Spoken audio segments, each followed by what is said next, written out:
Hello, everyone, and welcome to today's webinar, In the Trenches, Building a Risk Management Program from the Ground Up. My name is Candace Smith, and I am BARR Advisory's Marketing Manager for Events and Brand Experiences. So today, joining me is Larry Kinkaid, Manager of Cybersecurity Consulting. I will have our speaker introduce himself in just a moment, but before I do, I'll tell you a little bit about BARR Advisory. BARR is a cloud-based security and compliance solutions provider specializing in cybersecurity consulting and compliance for companies with high-value information in cloud environments like AWS, Microsoft Azure, and Google Cloud Platform. A trusted advisor to some of the fastest-growing cloud-based organizations around the globe, BARR simplifies compliance across multiple regulatory and customer requirements in highly regulated industries, including technology, financial services, healthcare, and government. All right, so with that, Larry, why don't you go ahead and introduce yourself and provide some of the background? Sure. So Larry Kinkaid, I'm a manager of our cybersecurity consulting practice here at BARR Advisory. I've been with BARR Advisory for 3 years now, building cybersecurity programs to achieve SOC 2 Type 2 compliance, in addition to ISO 27001. And honestly, whatever comes down the pipe as well, whether it's PCI DSS, HIPAA, et cetera. Before that, I spent 2 years with Domino's Pizza. A lot of that was PCI, but also as a publicly traded company, there was Sarbanes-Oxley. And then before that, 5 years with Marathon Petroleum, and anything you can really think of. They're critical infrastructure, so there was a lot of eyes on cybersecurity there. So I've been living and breathing the compliance lifestyle for about 10 years now. Wonderful. Well, thank you for sharing that. All right, so have you ever wondered what it's like to start a risk management program from scratch? Today, Larry will dive into a step-by-step process for building a risk-based security and compliance program from the ground up and explain how to take a pragmatic approach to security and compliance for small to medium-sized businesses. The aim is to provide a thorough understanding of the key risks faced by cloud-based SMBs and how those differ from traditional enterprises, with a specific focus on vendor risk management, as well as valuable insight into how risk, security, and compliance can and should be managed.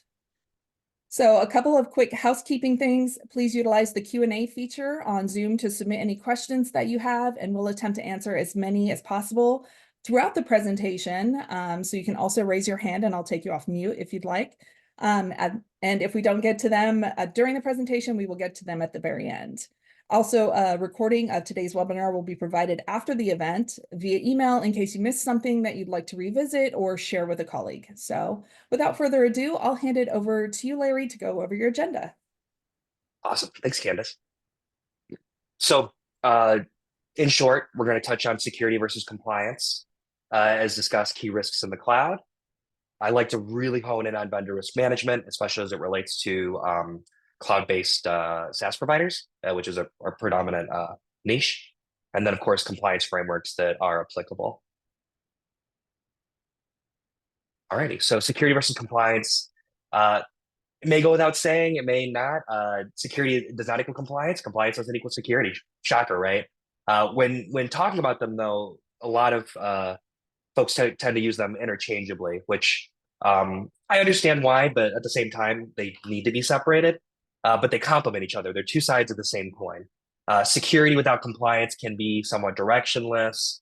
It can be confusing, and it can be very, very reactive, or potentially, throwing money at problems without truly having the right way to talk about it.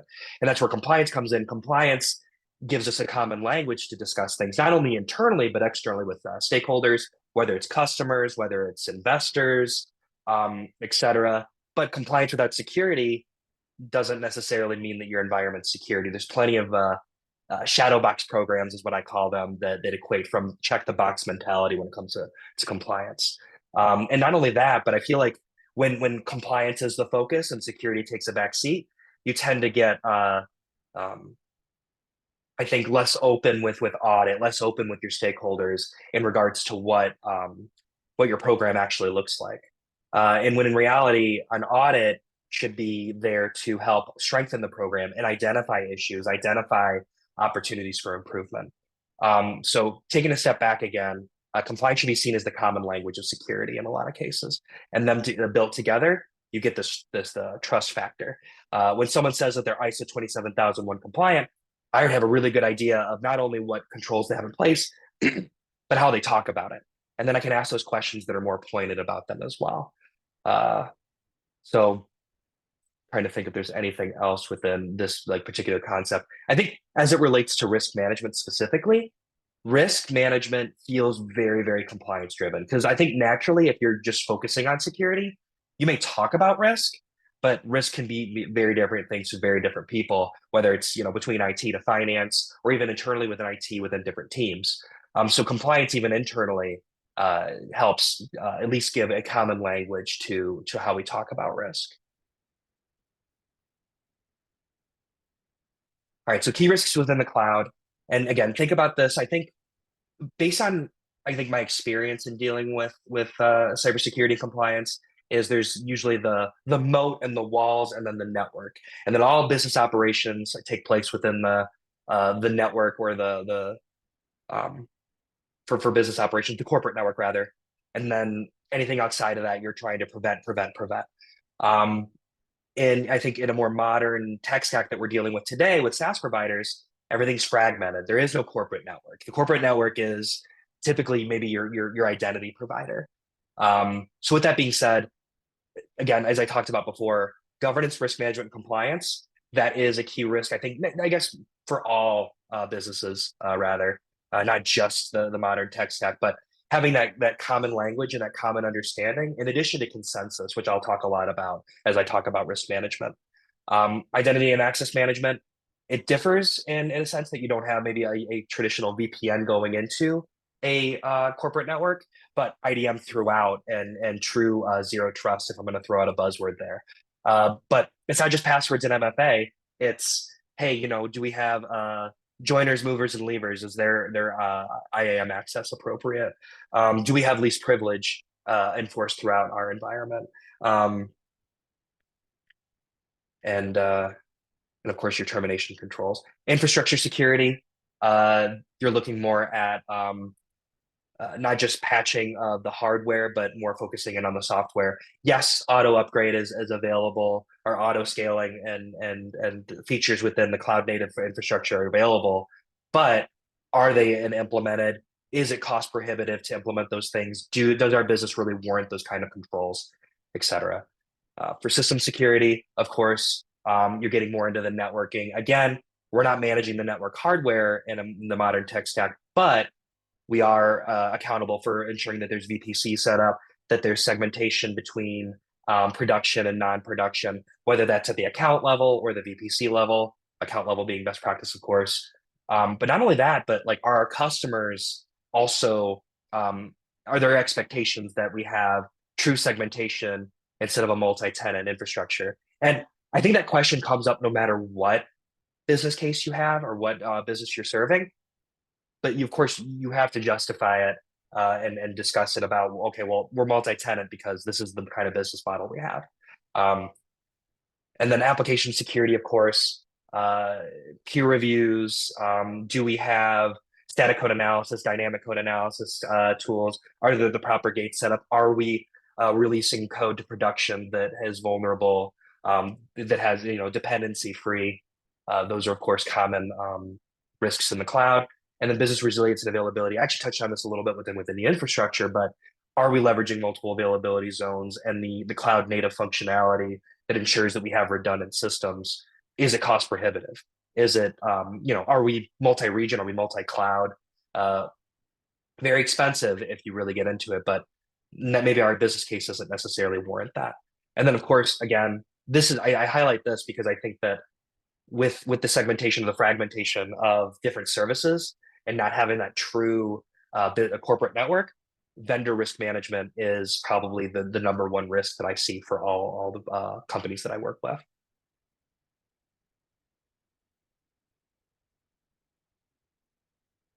All right, so vendor risk management, and why I want to hone in on it is there's this concept of business risk, the concept of compliance, and the concept of contracts. Now, compliance, not as much as it relates back to what our compliance is, but more so about what compliance they're doing. So one interesting thing that I think our term that I like to use is it's a chain of accountability. We're maintaining our SOC 2 Type 2 for our customers, while our vendors are also maintaining their SOC 2 Type 2 because of uh, I guess, commitment to cybersecurity and being able to demonstrate it as well. Same thing happens with PCI, whether you're a service provider or a merchant. Same thing happens with ISO 27001. Everybody's trading them like trading cards to ensure that there's a way to demonstrate that. But I think that the important thing within that is that as you're identifying these and you're reviewing these should inspire your program as well. As you're reviewing and you see, oh man, they're doing incident response drills.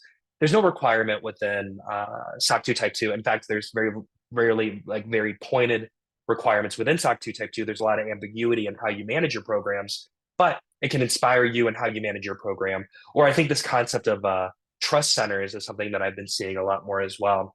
And it's something that I see other companies using that I work with, the fourth parties, and it's helped inspire me and how I run my programs because I say, oh, that's something that's really convenient for me to be able to get the documentation that I need.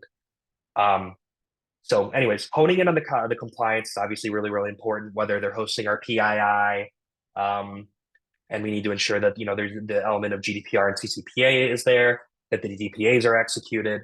That's where between compliance and contracts you start to see a little more of the Venn diagram go over, because I see vendor risk management isn't just something that IT security should be worrying about or cybersecurity, but it's something that we need to collaborate with legal on as well.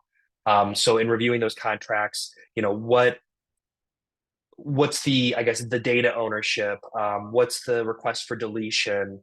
How much time do we have before we can even end the contract? Because what good is it going to do if in the middle of the contract, I determine that we don't want to use or that the documentation provided isn't adequate enough for us to continue to do business with them, but the contract's already been executed. So you want to be able to have the timeline with the contracts to align with the vendor risk management in addition to whatever business risk you see as well. And then again, business risk, context matters. I think that's the biggest thing that I see as a receiver of business questionnaires for client customers is that they'll ignore completely what the use cases of the product. They'll start asking questions that aren't related because they just throw what do you call it? Like just I guess they apply their program based on their whole vendor list, and they're not going through and truly understanding where their risks lie and where they don't. I'm definitely willing to always have conversations around true risk and as it relates to the businesses and the services that we're offering.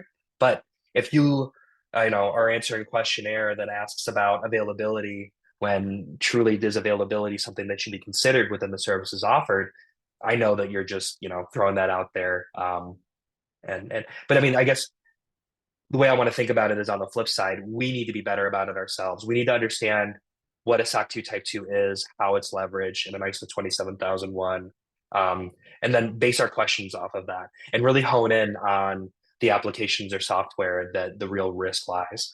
I think not to pick on it, but security awareness training is usually the one that I like to go to because it's going to have, email address, maybe first name, last name, and then your assignment record is really this most sensitive information and data that you're going to have. Availability, if it's down for a day, does it really truly affect your business operations? No. So why do we put the same rigmarole around a security awareness training application as we would around AWS or GCP, Google Workspace, Azure, Office 365, right? There's a lot more sensitive information. Our business relies on it a lot more. Let's throw Slack in there too, than it would your LMS. So, anyways, I think if I want to get anyone to get anything about this particular slide and my thoughts is that vendor risk management should be applied with context. All right, without further ado, talking about risk, and as I mentioned before, very, very compliance driven. That's why I think it's really, really hard to talk about.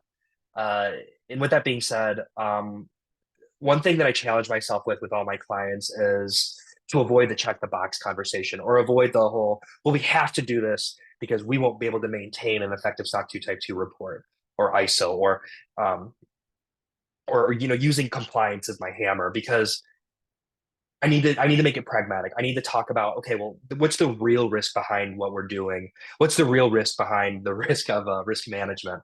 Um, Kind of meta there, right? But if you start using compliance as your hammer, I think it loses a lot of its power. Even though it's important for your customer or your interested stakeholders, that's typically the last thing I try to do. And I find that risk is probably the hardest one to justify.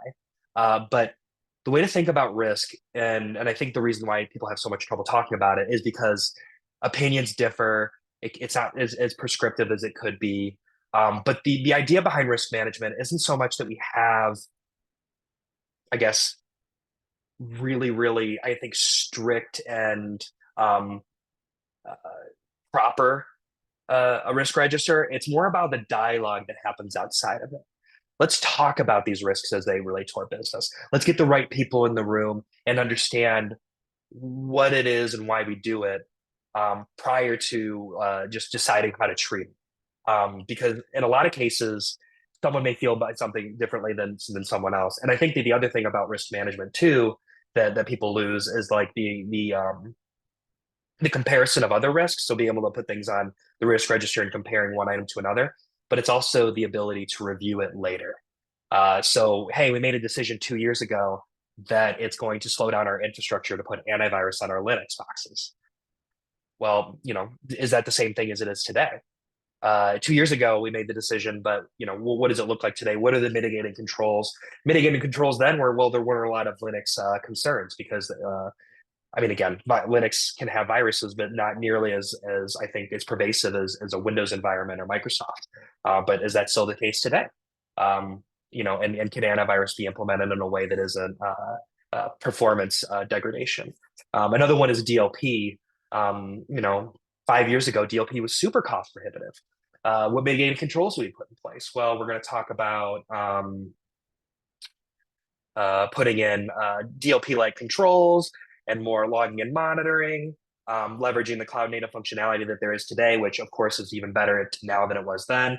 But maybe today DLP is less cost prohibitive. So let's revisit that conversation. Does it make sense? And not only that, but leveraging our customers to help us populate our risk register is really, really valuable. And I say that because I think the DLP conversation typically comes up because of the customers. Okay, well, our customers keep asking about it. What's the friction like there? Is there a ton of friction? Or if not, is it something that's manageable? Maybe it's worth our while just to go through and keep exploring this concept to reduce that friction.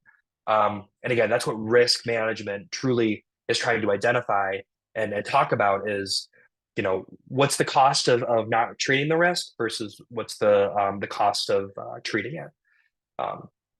Now, I listed here the different compliance frameworks that I typically see or have worked with in the past, and I've highlighted ISO 27001 because it's more prescriptive, I think, than the others. And by implementing a risk management program with ISO 27001, you're typically pretty good for SOC 2 Type 2. And those are, I think, the two big ones that complement each other as far as beginning a program. So whenever I implement a program, even if we're focusing in on SOC 2 Type 2, I'm going ISO 27001 all the way. Another thing about the ISO 27001 and risk management specifically is that it's what builds the program out. So you're supposed to technically be doing your risk assessment before filling out your statement of applicability. And you're going to have your acceptance criteria, your best practice of likelihood and impact are going to be calculated. Again, it's always going to, or it's already going to fit the trust services criteria as designed within SOC 2 Type 2. And then you're all ready for ISO 27001 when that comes around. I throw out NIST because I feel like a lot of people like to essentially use NIST as their like, oh yeah, we comply with this, we align with NIST. It's there. It's a little more, I think, daunting, and that's why I put the graphic on the below about the crawl, walk, run. I think progress, not perfection, in any of these cases.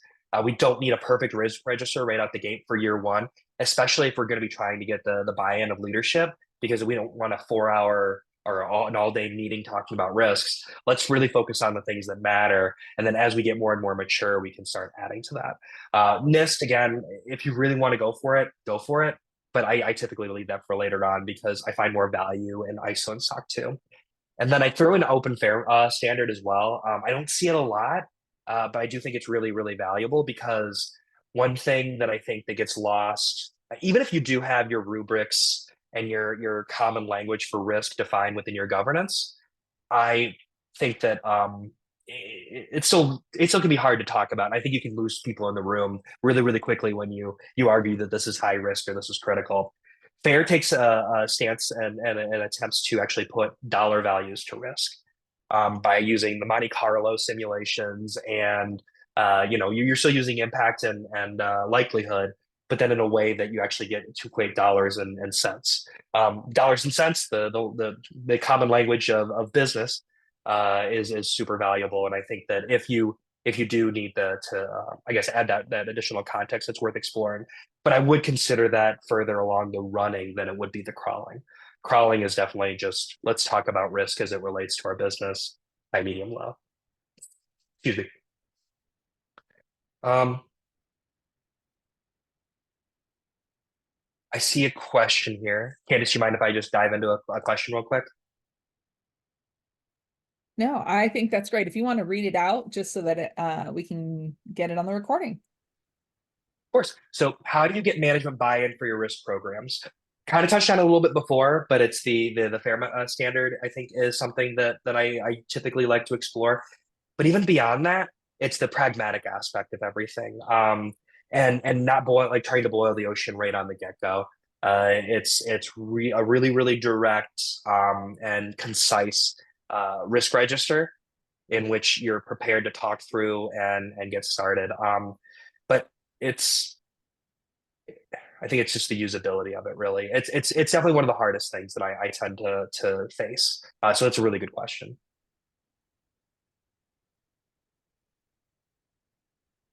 Alrighty. Oh, another question here. For vendor risk assessments, do you find more value in reviewing SOC 2 Type 2 or ISO 27001? I think this is the question is as old as time at this point, right? Because they're very, very different. AICPA SOC 2 Type 2, based here in the States, not quite as, I think, recognizable outside, but I think still respected. But again, it's AICPA, so it's an accounting-based organization creating, uh, I guess, a normalized document there. Whereas ISO is international, world renowned. There's recognition here in the States, but I think people tend to lean towards SOC 2 Type 2. SOC 2 Type 2, you get more information out of because the report actually goes into the controls and the testing there. Whereas ISO, you get just a certificate. Probably should ask for the statement of applicability with that and at least look into the scoping statement. Personally, I tend to lean towards ISO 27001 still, not just for building the risk management program, but I think I get more out of an ISO certificate because, again, I know what controls are put in place. If I read that statement of applicability, I have the right vernacular to use when talking about things. And I think that it tends to be a little more, I think, direct. Where again, SOC 2 Type 2 is again super, super valuable, but you really have to read into those requirements because there could be differing ways to approach controls and the trust services criteria that you may not be as familiar with, or be I guess to I guess just know overall.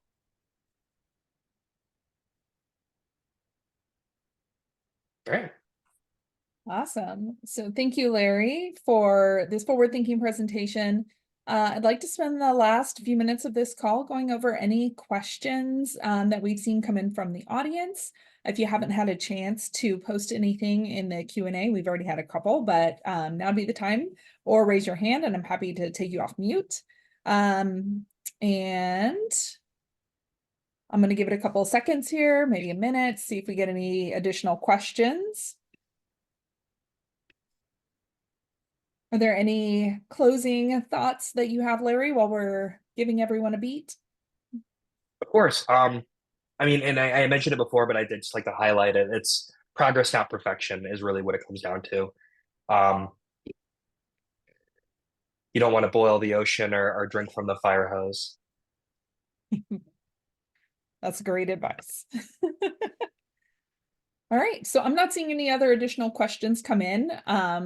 But with that, we're going to go ahead and conclude our webinar for today. Thank you to everyone for attending, and to Larry, our expert, for sharing some of your experience, insight, and being transparent with us.